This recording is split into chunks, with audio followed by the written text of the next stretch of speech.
Salam alaikum les amis, salam à tout le monde, salam à tous les Marocains.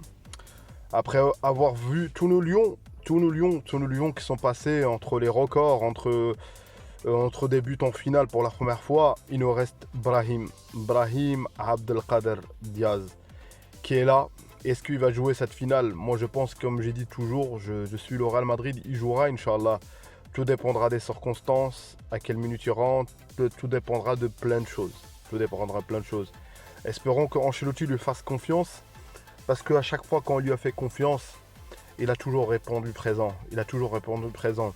Dans cette empreinte, dans cette Ligue des Champions, Brahim a son empreinte. Rien que le symbole, le but incroyable contre Leipzig, on l'a répété pas mal de fois. C'est à ce moment-là, ce but-là, quand il n'avait pas encore choisi entre le Maroc et l'Espagne, où je me suis dit, ces joueurs-là, c'est pas possible. Il va choisir le Maroc ou pas? Franchement, je vous dis la sensation que j'ai eue. Allez regarder un petit peu le résumé, vous allez voir, il dit l'international espagnol, le commentateur. Alors qu'à ce moment-là, il y avait déjà le choix, apparemment. C'était l'international marocain qui marque.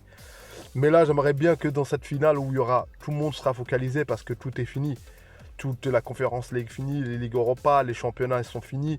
Il reste plus que cette finale qui est suivie dans le monde, qui est en Angleterre, qui est à Wembley.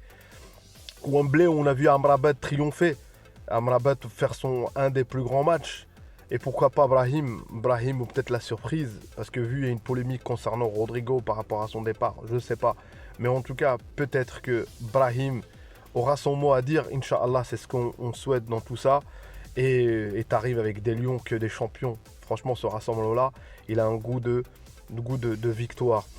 J'aime la victoire. Donc abonne-toi si t'es encore là, commente, like, place à la vidéo. Donc voilà, Brahim, c'est en gros pour clôturer un petit peu voilà, le débat concernant Brahim, on l'a déjà clôturé. On a remis en cause voilà, sa marocanité. On avait dit voilà, il y en a certains qui étaient pour ou contre, à juste titre, par rapport à plusieurs paramètres. Chacun avait sa perception du joueur. Personnellement, je le suis depuis longtemps notamment parce que voilà, déjà il était prêté par le Real Madrid. Donc comme j'ai dit, et le choix, et Walid l'a bien résumé, c'est du cas par cas. C'est de toute manière comment tu as grandi, comment tu as été élevé, comment tu as été... Voilà, c'est tous ces paramètres-là à prendre en compte. Mais une fois que le joueur choisit, il faut le savoir qu'il est à 100% convaincu. Il est à 100% convaincu. Ce joueur-là a besoin d'amour, il est très affectif, sa sœur l'avait dit à ce moment-là. Donc ça veut dire en quelque sorte, ce joueur-là, il voulait de l'amour. Et le Maroc doit lui donner cet amour-là. Et lui, il doit donner aussi... Voilà, son devoir, c'est voilà, de la réussite. Et la réussite, ce ne sera pas solitaire en équipe nationale. Il ne faut pas compter que sur lui, en fait. Le football, qu'on oublie de temps en temps, c'est collectif. Mais par des paramètres de des joueurs extra, de top mondiaux, actuellement, des joueurs de classe mondiale, il ne faut pas se mentir, en équipe nationale de classe mondiale, c'est-à-dire des affirmés. T'as Brahim notamment, t'as Hakim Ziyech et t'as Hakimi. Ces joueurs-là, tu es dans la perception, notamment le gardien Bounou, hein, donc ça veut dire ces joueurs-là, c'est un cas. C'est un cas. C'est pour ça que tout le reste, tout ce noyau-là, il y a de la concurrence. Elle est comme ça, moi je la vois, l'équipe nationale, pour moi, je la vois comme ça, avec de la concurrence. Notamment, je ne dis pas dire qu'il n'y a pas des titulaires. Et Amrabat, on n'a pas son remplaçant. Amrabat, c'est clair qu'il a été dans le top mondial. Mais je parle en termes de surtout la régularité et cette saison. Donc c'est pour ça que moi je parle de ça. Amrabat, on peut considérer qu'il n'y a pas son remplaçant en équipe nationale aussi. Donc c'est pareil. Donc c'est pour ça que ce joueur-là, Inch'Allah, qui mette son but, Inch'Allah, qui participe, c'est le joueur qui crée plus d'occasions en Liga. Et la stat, on l'avait révélé. C'est le joueur où les buts, comme un commentateur il a dit, il a un droit de... il y a un droit d'auteur là-dessus. Sincèrement, tous ses buts, c'est extraordinaire. Pied gauche, pied droit. Il a même dit que je ne sais plus qui est le meilleur, le pied gauche ou le pied droit. Ça a été l'arme fatale du Real Madrid. Ça a été l'arme où, à chaque fois, il devait s'en servir et pour gagner ce match, pour dynamiter, pour revenir au score, pour gagner.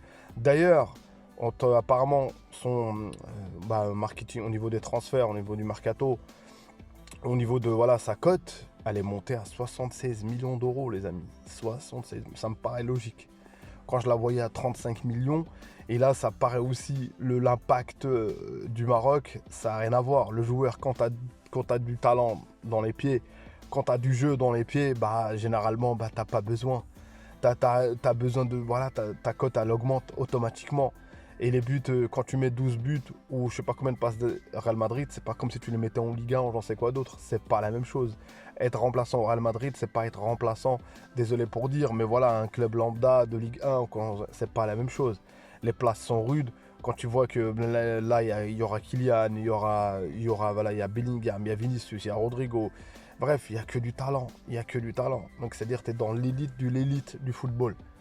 Donc c'est pour ça que moi je miserai ma petite pièce Inch'Allah sur lui et une victoire pour que lui, franchement pour sa Ligue des Champions, il doit rentrer dans l'histoire. Et comme Al-Kaabi est rentré dans l'histoire et maintenant c'est au tour de Brahim de mettre son but en finale les amis. Franchement quel plaisir Inch'Allah.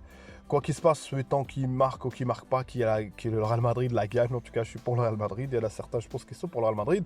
Il y a énormément de supporters au Maroc qui sont pour le Real Madrid. Il y en a qui sont pour le Barça mais il y a énormément. Il y a même des socios marocains, il y a même un collectif, je crois à Tanger, je sais plus où. Donc c'est-à-dire, c'est pas d'aujourd'hui, hein, les cafés au Maroc et tout, les classicos, tout ça, donc voilà. Et voilà, je force de constater que le Real Madrid prend de l'avance sur le Barça. Bon, j'ai rien contre le Barça, mais bon, espérons que tout ça, ça nous aidera, nos Lions, à performer avec l'équipe nationale. Est-ce qu'il y a des Caleta, il y a une question importante concernant le Kaabi, est-ce qu'il doit être titulaire ou pas concernant le prochain match, ou Brahim, ça. On aura des joueurs plus ou moins tous un petit peu peut-être émoussés physiquement, mais tout le monde après, voilà, qu'est-ce que je veux dire, le joueur pour moi il est apte ou pas. Il y a un truc à prendre, il y a un staff technique, il y a un staff médical, il y a les coachs physiques. C'est eux qui peuvent dire qui est apte ou pas. Il y a aussi la responsabilité du joueur qui doit dire oui, voilà, comme Brahim, comme tous ces joueurs-là, est-ce ils sont aptes ou pas. Donc c'est pour ça que si Brahim gagne la finale, Inch'Allah, ce qu'on lui souhaite, ça fera un Marocain de plus qui gagne la Ligue des Champions. Peut-être un peu plus de repos que les autres joueurs. Donc on ne sait pas. Voilà, c'est temps de se remettre des émotions. Donc on verra bien les amis, on verra bien, Inch'Allah. Inch'Allah, on a une bonne équipe, Masha'Allah. On a une équipe où voilà, faut éviter de rentrer dans le pessimisme et dans l'excès de confiance aussi, c'est pas bon. Moi, je suis pas dans l'excès de confiance. Il faudra juger, on aura un bilan à tirer sur ces deux matchs-là, Inch'Allah. On a un objectif, c'est de prendre 6 points, Inch'Allah, avec Al-Kaabi, avec tout le monde, et tirer les leçons et de voir qui a été bon, qui n'a pas été bon. Est-ce que potentiellement, comme moi je vous ai dit encore une fois, je ne sais pas Walid va mettre qui titulaire, mais il y aura un bilan, et là c'est officiel, c'est pas un match amical, pour voir comment le dispositif de l'équipe, est-ce qu'on va continuer encore avec le 4-2-3-1, c'est ça. Donc je sais pas, donc franchement on verra bien la paire.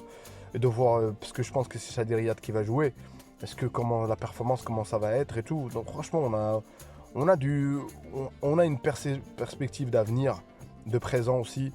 Et l'instant T, voilà, de l'instant T, parce que tu construis le futur sur le présent aussi. Pas que sur, voilà. Et voilà, après on verra bien concernant l'équipe olympique, comment ça va se passer. J'ai déjà fait une vidéo, allez checker ça sur ça.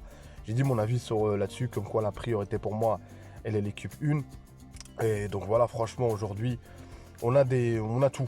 On a une fédération qui est en place, on a un président qui est en place, on a un climat qui est en place. Il y a une demande de la fédération apparemment marocaine concernant, peut-être par rapport au match, de ne pas jouer à Kinshasa, je crois, c'est ça ce que j'ai vu. Je sais pas, il y a une demande par rapport à ça, je sais pas pourquoi d'ailleurs, pour ceux qui ont plus d'infos que moi, dites-moi en commentaire.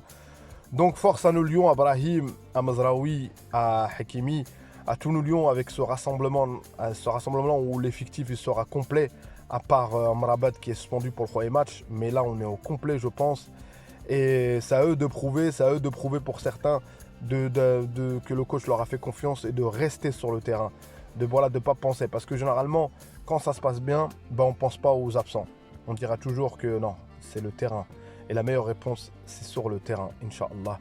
En tout cas, barakallahu fikoum pour la force, barakallahu fikoum de soutenir cette chaîne jusqu'au bout. J'essaye d'échanger avec vous, de parler vraiment de mon expérience. Et je prétends pas être professionnel ou j'en sais quoi d'autre. En tout cas, mes contenus sont sincères. Le football, ça appartient à tout le monde. Tout le monde a le droit de parler. Tout le monde, on a tous été passionnés, on a tous aimé le football par rapport à quelque chose, un événement, une Coupe du Monde, un jour de foot, quelqu'un lambda, et après on s'intéresse, on a joué, on a pratiqué. Donc voilà, il y a plusieurs facteurs qui fait que ce sport-là, il n'y a pas qu'une seule vérité. Donc voilà. Dima Maghrib de Tanja Al-Gouira. Dima Maghrib de Tanja Al-Gouira. Ciao, ciao, à une prochaine vidéo les amis. Salam alaikum.